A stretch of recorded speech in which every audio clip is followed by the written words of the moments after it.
Hey guys, so I want to take you through the whole life cycle of an Oxalis Triangularis, from planting the bulbs to them going dormant and then bringing them back to life. So let's begin.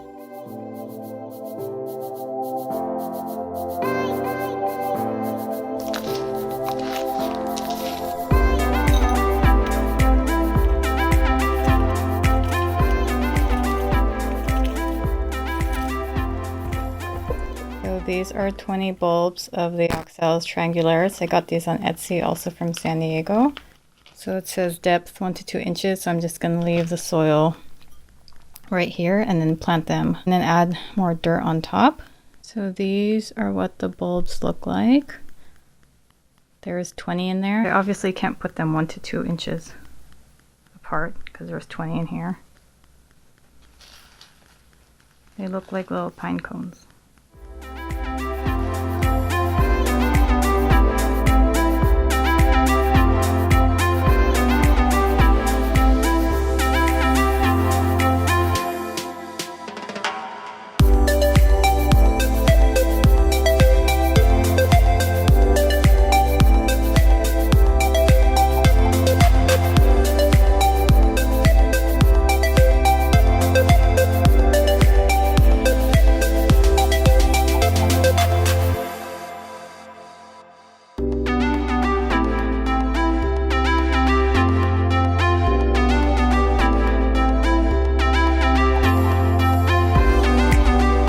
Several months later. Hey guys, I feel like I've never shown you while she was in her prime of Lyme.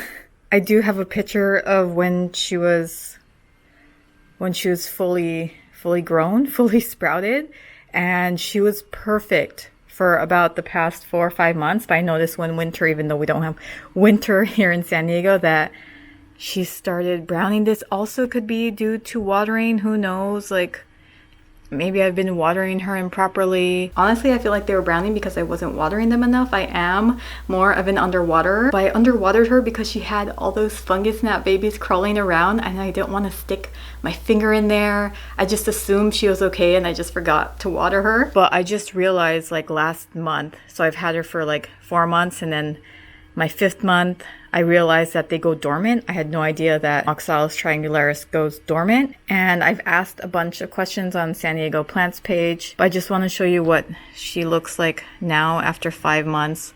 See, like I honestly don't know if that's because she's slowly going dormant and she's like dying off, or that could be watering, who knows, because everyone gave me a different answer. One girl said no, my Oxalis Triangularis doesn't go dormant during winter here in San Diego. Another person says all mine die, but then they become even more beautiful when they resprout.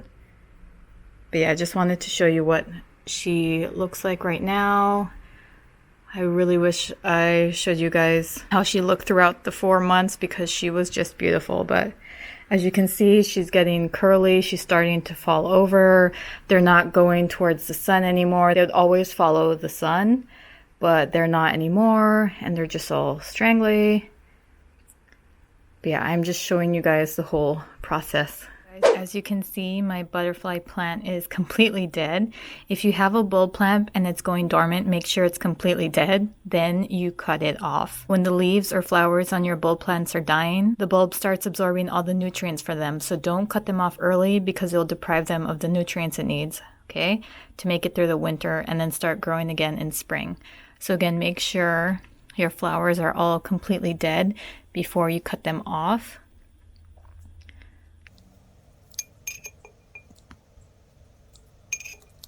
Okay, so you can keep the bulbs in here. Just make sure it's in a cool, dark, dry space, and then you can revive them in spring. But I really don't like the soil. It was nasty. There were so many fungus gnat babies in here, so I'd rather just put the bulbs in some soil and just keep it in a Ziploc. Okay, we got them in there. They're still looking nice and healthy. I think I had like 16. Actually, you know what? I think I will keep it in the soil. It was just the top part that was really, really nasty.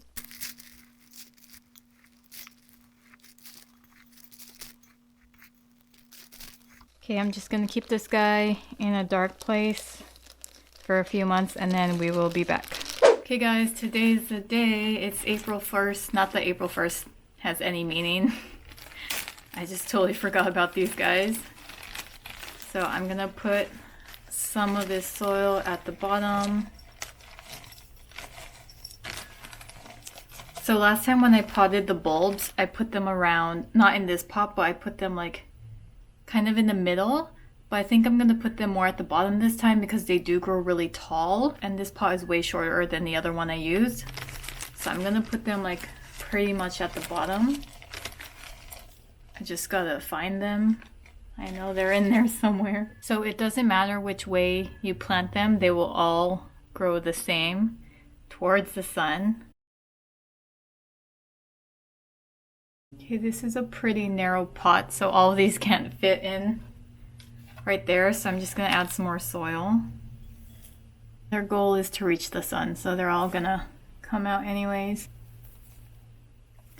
Okay, so after this, I'm just gonna water this guy. Hopefully I didn't leave any left in here. And I will see you guys in a few days. I don't remember how long it took for them to come out the first time. I think it was about like 8 to 12 days, but it was pretty fast.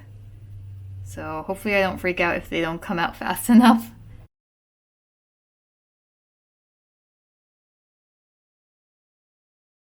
I did freak out though because it was 11 days later and she only had this one baby like in the corner popping out, and I even had it under a grow light. Okay guys, I want to say it's been about 2 weeks now. In like 10 days she started pushing out this tallest one, and now she has these guys and she has these guys, so that's around 10.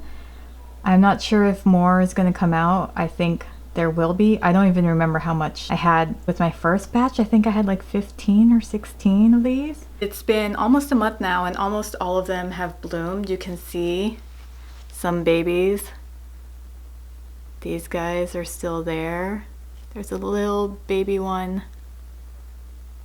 You probably can't see him poking out, and I'm pretty sure those are the bulbs at the very, very bottom. So in the first few weeks of her coming back to life, right after I planted the bulbs, I watered her every 7 days. And now that she's like fully sprouted, I water her about every 8 to 10 days, because usually on the 7th day I can still feel that she's wet like till about here. So I wait till I feel the moisture gone till like halfway.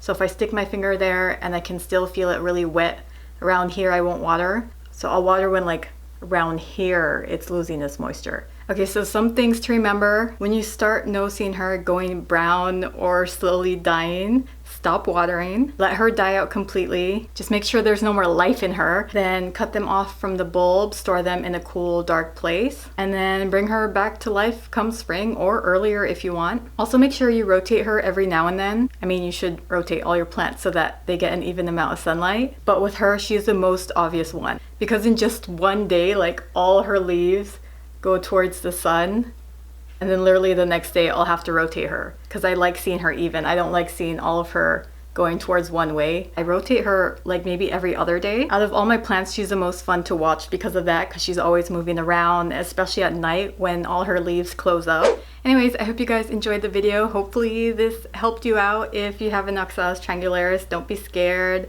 of them going dormant. Just try not to overwater them because then the bulbs can rot, and then don't underwater them because they can go back into dormancy. So yeah, I hope you guys enjoyed the video and I'll see you in the next one.